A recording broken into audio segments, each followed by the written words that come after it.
혹시 이런 생각해 보신 적 있으세요?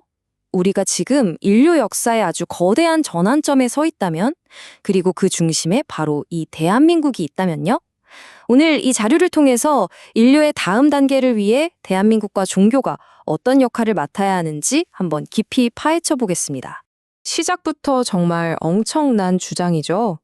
이 자료는 대한민국이 인류의 다음 성장을 위한 흐름의 중심에 있다고 말합니다. 이게 그냥 경제 성장을 이룬 나라다, 이런 차원이 아니라 인류 역사의 중요한 전환점에서 아주 특별한 역할을 맡았다는 건데요. 과연 이게 무슨 의미일까요? 자, 그럼 첫 번째 질문부터 한번 시작해 볼까요? 도대체 왜 많고 많은 나라 중에 대한민국일까요? 그 특별한 역할의 배경을 지금부터 한번 살펴보겠습니다. 보통 우리는 1, 2차 세계대전을 그냥 끔찍한 파괴로만 기억하잖아요. 그런데 이 자료는요, 이 관점을 완전히 뒤집습니다. 이 거대한 파괴가 사실은 낡은 것들을 부수고 새로운 시대를 열기 위한 하나의 과정이었다는 거죠. 그리고 그 모든 역사의 에너지가 놀랍게도 지금 바로 이곳 대한민국으로 집중되고 있다고 이야기합니다. 물론 이런 엄청난 얘기를 들으면 대부분 아니 우리 같은 평범한 사람이 뭘 할 수 있다고 이렇게 생각하실 거예요. 이 자료에서도 정확히 이 점을 짚고 넘어가는데요. 하지만 바로 지금이야말로 우리가 누구인지, 대한민국이 어떤 나라인지를 정확히 알아야만 하는 때라고 강조하고 있습니다. 자, 그럼 이 거대한 흐름을 이해하려면 일종의 지도가 필요하겠죠? 이 자료에서는 사회를 떠받치는 아주 중요한 세 개의 기둥이 있다고 설명해요. 그게 바로 나라, 기업, 그리고 종교입니다. 나라는 정치를 통해서 사회 질서를 유지하고 기업은 경제를 통해서 우리 삶의 물질적 기반을 만들죠. 그리고 종교는 사회의 정신과 가치를 바로 세우는 역할을 하고요. 이 셋 중에 하나라도 제 기능을 못하면 사회 전체가 균형을 잃고 흔들리게 되는 겁니다. 그리고 여기서 이 자료에 아주 핵심적인 주장이 하나 나옵니다. 바로 2012년을 기점으로 인류가 마침내 이 세 기둥의 하드웨어를, 그러니까 뼈대를 모두 완성했다는 거예요. 국가, 기업, 종교라는 조직의 기본 골격이 전 지구적으로 다 갖춰졌다는 뜻이죠. 조직이 완성됐다. 이게 대체 무슨 뜻일까요? 이건요, 인류가 지금까지 정말 맹렬하게 달려왔던 성장기가 끝났다는 선언이나 마찬가지예요. 그리고 동시에 완전히 새로운 시대의 문이 열렸다는 신호이기도 하고요.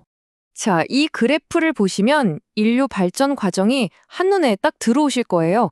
아주 오랜 시간에 걸쳐서 약 30%의 진화기를 거쳤고요. 그 다음에 정말 눈 깜짝할 사이죠. 불과 70여 년이라는 짧은 기간 동안 무려 40%를 폭발적으로 성장한 겁니다. 그래서 진화 30%에 성장 40%를 더해서 인류는 전체 발전 과정의 딱 70% 지점에 도달한 거예요. 이 70%라는 숫자, 이게 정말 중요합니다. 왜냐하면 이게 바로 양적인 성장이 끝났다는 걸 의미하는 일종의 분기점이거든요. 자, 이 슬라이드가 핵심을 딱 보여주네요. 지금까지의 성장기는 뭐였냐? 나라, 기업, 종교라는 조직을 세우는 시대였어요. 그런데 70%에 도달한 지금부터는 완전히 달라진 겁니다. 이제는 세워진 조직을 올바르게 운용하는 시대로 패러다임이 바뀐 거죠. 과제가 완전히 달라졌어요. 그런데 말이죠. 지금 우리가 겪는 모든 문제의 근원이 바로 여기에 있어요. 조직은 다 만들어졌는데 정작 이걸 어떻게 운영해야 하는지에 대한 새로운 원리, 말하자면 새로운 사용 설명서가 없는 거예요. 그래서 정치는 끝없이 대립하고 경제적 불평등은 심해지고 종교는 불신의 대상이 되는 것처럼 사회의 모든 분야에서 방향을 잃고 삐걱거리고 있는 겁니다. 특히 이 세 기둥 중에서 가장 심각하게 길을 잃었다라고 이 자료가 지적하는 분야가 바로 종교입니다. 대체 왜 그럴까요? 지금 우리 시대의 종교가 가진 가장 근본적인 문제가 뭘까요? 이 자료는요, 그 문제가 종교라는 이름하고 실제 역할이 서로 맞지 않는 데 있다고 보고 있습니다. 이거 정말 흥미로운 구분인데요. 지금 대부분의 종교는 사실 종교가 아니라 신앙의 단계에 머물러 있다는 거예요. 신앙이 뭐냐면 인류가 아직 어리고 약했던 30% 지나기 시절에 절대적인 존재한테 그냥 매달리고 도와달라고 빌던 그런 행위라는 거죠.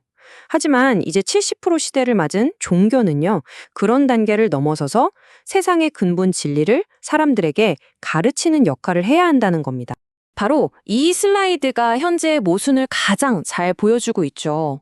우리 사회는 물질적으로 또 조직적으로는 70% 수준까지 와 있는데 우리의 정신, 우리의 의식 수준은 여전히 저 30% 시절의 과거 방식에 묶여 있는 겁니다.